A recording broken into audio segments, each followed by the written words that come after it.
font l'actu et ils sont sur un JFM. 7h45, l'invité du jour.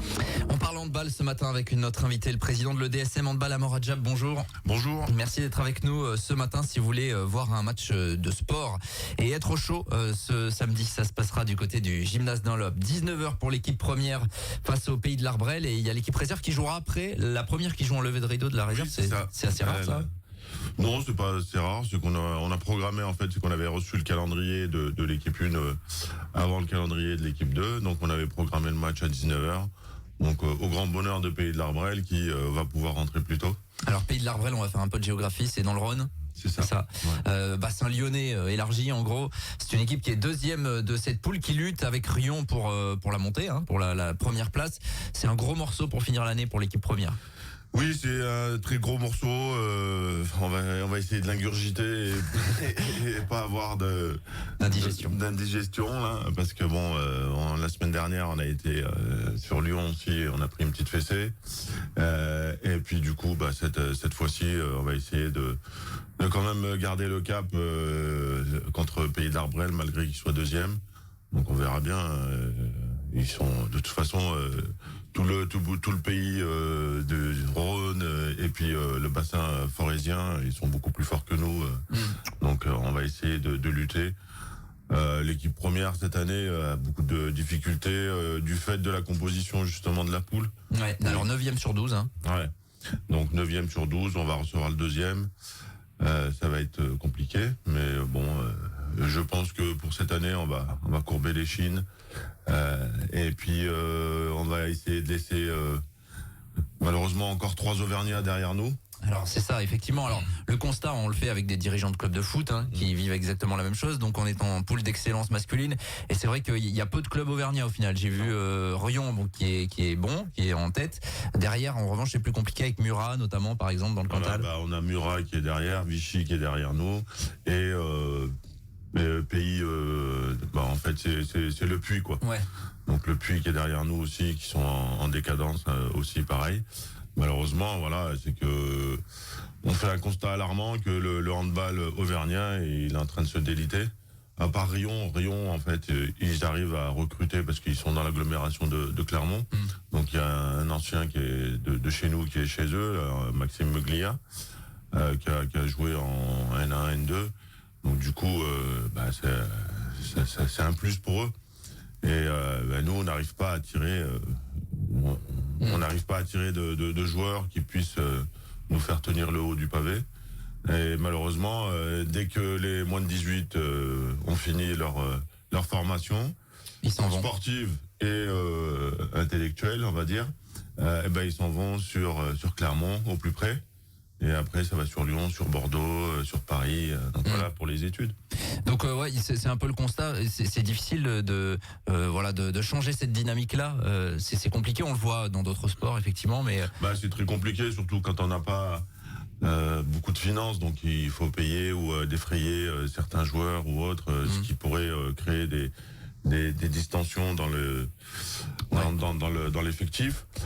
Sinon, il faudrait essayer d'avoir une entreprise ou un mécène. Voilà, pour qu'ils puissent nous employer nos joueurs. Mais c'est de plus en plus compliqué. On se souvient d'un temps, il n'y a pas si lointain, où le DSM, il me semble, les garçons avaient été jusqu'en N3. Oui. Ça aujourd'hui, c'est inenvisageable, mais pour tous les clubs auvergnats, on a parlé du Puy, de Vichy, qui sont quand même des villes qui sont aussi peut-être encore plus attractives que Montluçon. Ouais, c'est très très compliqué. Déjà, il y a 3 ans, sur la période du Covid, on était en pré-national, et c'est franchement avec le cœur fendu que j'ai fait un courrier à la demande des garçons pour descendre en prénat, en excellence, parce que la prénat c'était très compliqué. En fait, la pré-nationale, ça avait le niveau de la nationale 3 qu'on connaissait avant, quoi. Donc c'est-à-dire qu'il fallait absolument un investissement à 100%, 3-4 entraînements semaine.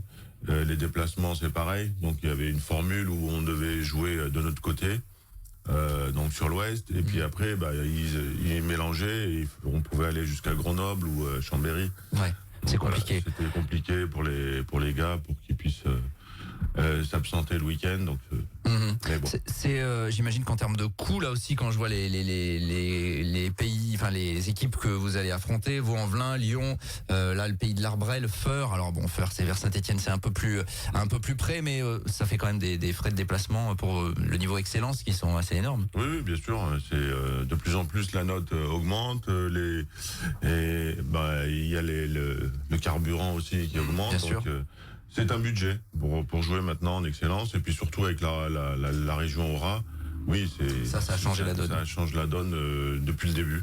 On fait des gros déplacements et ça devient de plus en plus compliqué, oui. Bon, n'hésitez pas à les soutenir en tout cas les garçons de l'EDSM pour tenter l'exploit face au pays de l'Arbrel. Donc demain 19h au gymnase Dunlop, et restez pour l'équipe réserve derrière, c'est important bien sûr. C'est un match important aussi excuse-moi de t'avoir coupé, c'est un match important aussi parce que ils jouent contre Cournon, et c'est pareil là, les garçons de l'équipe 2 ils font une belle prestation. Bon après il y a des garçons de la 1 et de la 2 qui de temps en temps par rapport à leur boulot ils peuvent pas jouer en 1, donc du coup ils donnent un coup de main à la 2, mais ils font une belle prestation depuis le début du championnat. Ça se passe mieux. Ouais, ça se passe bien. Et puis bon, l'état d'esprit c'est un peu différent. Voilà, c'est beaucoup différent, et puis bon ils sont pas à fond dans la compétition, mais ils viennent, ils s'éclatent, ils s'amusent, et puis ils ont des résultats, donc c'est le top. Bon, sinon, comment se porte le DSM en matière de jeunes? Il y a eu les Jeux Olympiques, on attendait évidemment du ruissellement, même si l'équipe de France masculine a un peu échoué dans sa quête d'un nouveau titre. Ça c'est, voilà, on va pas revenir là-dessus. Effectivement, avec ce fameux ballon perdu à la dernière seconde. Bref, est-ce que vous avez eu un impact, vous, ou il y avait déjà une très bonne base? Nous, on avait une très bonne base parce qu'on partait déjà sur 180 licenciés. Donc, je pense que on arrive à nos limites par rapport à l'encadrement et puis par rapport aux créneaux sportifs qu'on peut avoir. Donc, c'est bien de recruter, mais on les met où? Pouvoir assumer derrière. Voilà, c'est ça. C'est surtout ne pas leur donner l'impression d'être des tiroirs caisses, quoi. C'est des licenciés. On les prend en compte de A à Z. Donc on est là pour leur offrir une prestation de qualité, et puis pour leur faire aimer le handball, quoi. Oui, on en a un petit peu plus parce que bon, ça vient. Surtout, on a une grosse poussée sur les seniors, sur le handball loisir aussi, parce qu'on est passé de 18-19 à 32. Ah oui, quand même. Donc, ça veut dire que c'est quoi le handball loisir? C'est des gars qui veulent juste se faire plaisir, en fait? C'est des gars et des filles, c'est mixte. C'est des gars et des filles de tout âge et puis de tout niveau qui viennent se faire plaisir, s'entraîner, et puis après, étant donné qu'on n'a pas de championnat à loisir, et ils ont les contacts entre les différentes équipes dans la région aux alentours, là, 200 km, quoi. On a Issoire, Châteauroux. Et on fait des petits matchs de temps en temps. On fait des petits matchs le lundi en semaine. Ouais. Et puis on fait un gros match sur la 3e mi-temps. Ouais, c'est un peu l'esprit. Alors c'est un esprit qui marche bien aussi dans le foot et dans d'autres sports. Ouais. C'est-à-dire qu'on veut quand même pratiquer une activité physique parce qu'on se dépense quand même, sans se prendre la tête. Là du coup vous êtes à bloc en termes de licenciés. Ce serait compliqué d'en avoir plus, ou non, n'importe qui peut venir encore. On va encore en assumer un petit peu. Ouais, mais sans négliger la qualité.